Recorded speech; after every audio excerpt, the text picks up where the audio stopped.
June 6, 1944. Gold Beach, Normandy.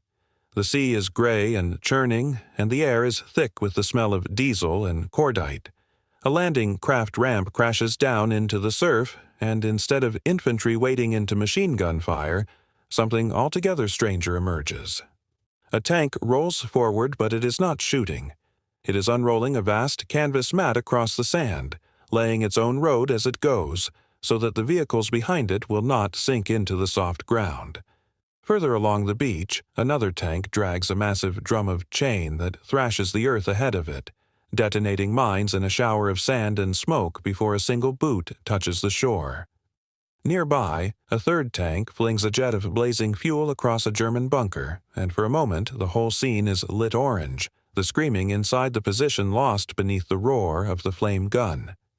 German defenders, peering through periscopes and slit trenches, watch this procession of mechanical oddities and struggle to make sense of what they are seeing. Later, prisoners would describe them with a kind of bewildered respect, and the British troops who operated them had already given them an affectionate, faintly absurd nickname. They called them the Funnies. These were not eccentricities. They were the product of years of hard lessons, learned in blood on beaches that had gone catastrophically wrong before, and they belonged to a single armored division built for a single, narrow purpose: getting men off the beaches alive on the days that mattered most. Behind them stood one man, a discredited officer given a second chance, whose obsessive tinkering with old tank holes would help decide whether the invasion of Europe succeeded or collapsed in the surf. To understand why the British Army built tanks that laid carpets, thrashed the ground with chains, and threw fire like something from a nightmare, you first have to understand a catastrophe that very nearly convinced the Allies that a beach landing could not be won at all. That catastrophe had a name, and it was Dieppe. On August 19, 1942, roughly 6,000 Allied troops, most of them Canadian, threw themselves against the French coastal town of Dieppe in a raid intended to test German coastal defenses and prove that a landing on occupied France was possible. It proved almost the opposite. Of the men who went ashore, over half were killed, wounded, or captured within a matter of hours. Tanks that did make it onto the beach found themselves trapped, their tracks churning uselessly in loose Dieppe shingle, unable to climb the sea wall or cross the anti-tank ditches that the Germans had dug behind it. Engineers had no proper means of clearing obstacles under fire. Infantry were mown down attempting to breach wire entanglements by hand. The raid was, by any honest measure, a disaster, and it delivered a piece of knowledge that was almost more valuable than a victory would have been. Infantry and standard tanks alone, thrown directly at a fortified coastline, would be slaughtered. The problem facing the Allies as they began, even then, to plan the eventual invasion of Europe was staggering in scope. Any landing beach would be studded with obstacles designed specifically to kill tanks and drown infantry. Steel hedgehogs and Belgian gates positioned at the tide line, concrete anti-tank walls, ditches too wide for a vehicle to cross, minefields sown thickly across the sand, and pillboxes and bunkers whose concrete was often more than 2 meters thick, capable of shrugging off anything short of a direct hit from heavy artillery. Barbed wire entanglements, some of them electrified, blocked the exits from the beaches, the narrow lanes that any invading force would need to use to move inland before the Germans could organize a counterattack. Existing armor had no answer to any of this. A standard Sherman or Churchill tank could not clear a minefield, could not bridge a ditch, could not demolish a bunker at close range without exposing itself to fire for a prolonged and lethal period, and could not, once ashore, actually breathe underwater to reach the beach in the first place, since many had to disembark in significant depths before dry land. Engineers under fire, working with hand tools and explosive charges, might take hours to clear a single obstacle, and hours were a currency the invasion could not afford. Whatever solution emerged would have to solve half a dozen entirely different problems simultaneously, using only the tank holes and industrial capacity already available, and it would have to be ready in barely 18 months. to most conventional military planners it looked close to impossible. The man given the task of solving it was Major General Sir Percy Hobart, and his appointment was, in its own way, as unusual as anything his tanks would later do. Hobart had been one of the most forward-thinking armored warfare theorists in the British Army during the 1930s, but a combination of abrasive personality and institutional resistance to his ideas saw him effectively sidelined and, by 1940, forced into retirement, serving out the early war years as a corporal in the Home Guard. It took the direct intervention of Winston Churchill, who had long admired Hobart's thinking, to bring him back into uniform. In March 1943, Hobart was given command of the 79th Armored Division, based at various sites across Britain, including facilities at Lowther Castle and workshops attached to the Department of Tank Design, and told, in essence, to solve the beach obstacle problem using whatever ingenuity he could muster. He assembled a team of engineers and set about converting standard tank chassis, mostly the reliable Churchill and the versatile Sherman, into an entire menagerie of specialized machines, each one addressing a specific lethal problem the invasion beaches would present. The flail tank, known as the Crab, took a Sherman hull and fitted it with a rotating drum mounted on arms projecting forward from the front of the vehicle, from which dozens of heavy chains hung loose. As the drum spun, the chains thrashed the ground ahead of the tank with tremendous force, striking with enough energy to detonate buried mines well before the tank's own tracks reached them, clearing a safe path roughly the width of the vehicle itself. The mechanism was crude in principle, not unlike a rotating flail used to thresh wheat, but scaled up to the point where it could withstand explosions and clear a path through a minefield at a walking pace while under fire.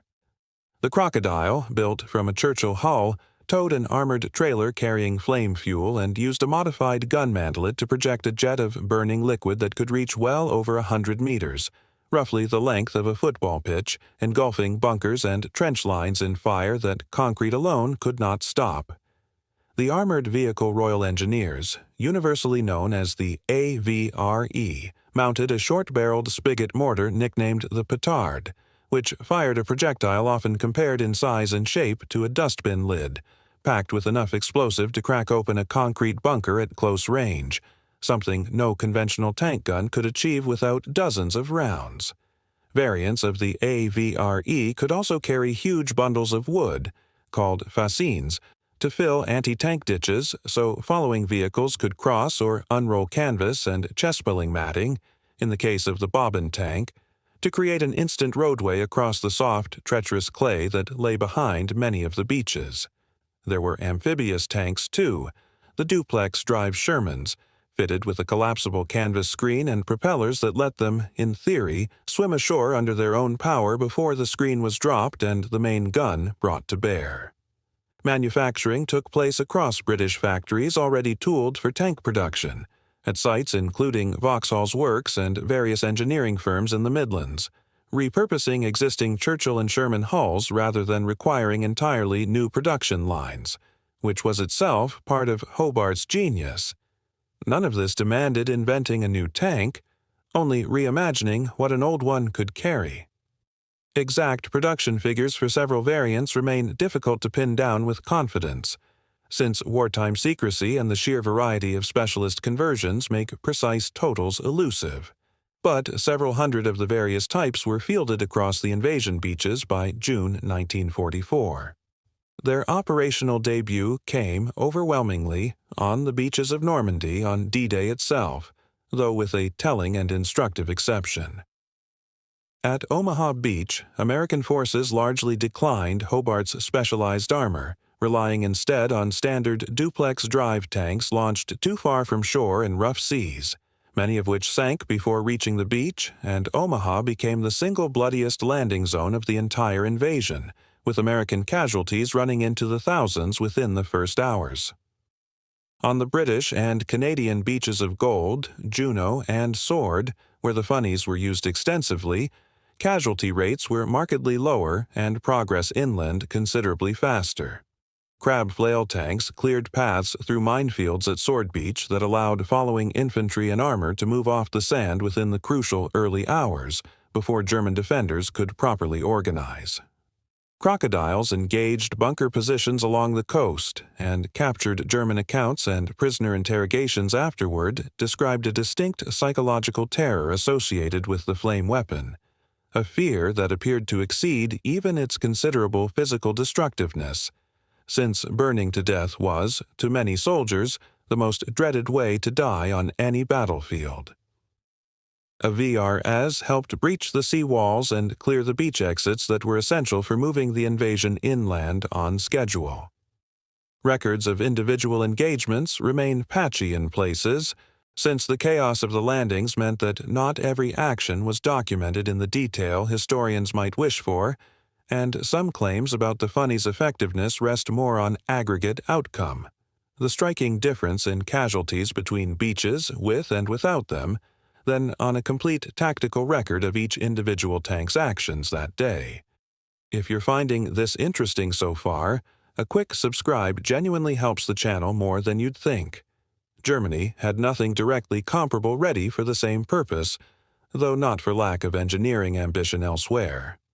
German tank design during the war leaned toward raw power and armor thickness, producing formidable vehicles like the Tiger and the King Tiger.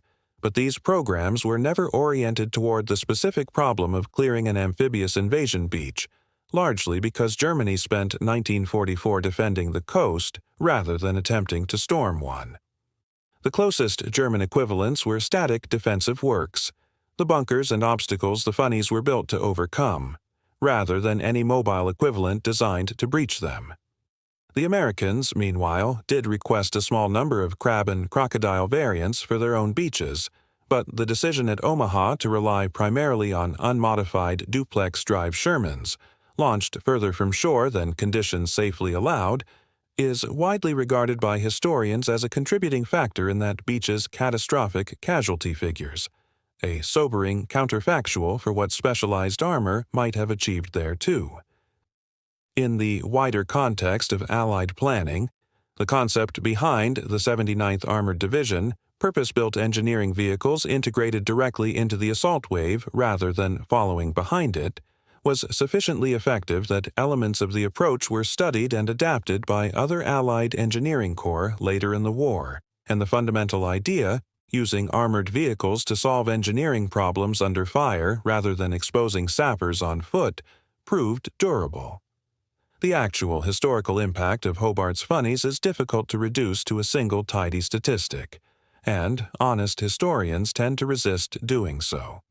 What can be said with reasonable confidence is that the British and Canadian beaches experienced significantly lower casualty rates than Omaha, and that specialized armor played a meaningful, documented role in achieving that outcome, even if isolating its precise share of the credit from good planning, weather, and German dispositions at those particular beaches is not straightforward. The psychological effect, particularly of the crocodile's flame weapon, appears to have been substantial, and is attested to repeatedly in German accounts and later interrogation records, suggesting that fear of these machines sometimes achieved more than their physical destructiveness alone.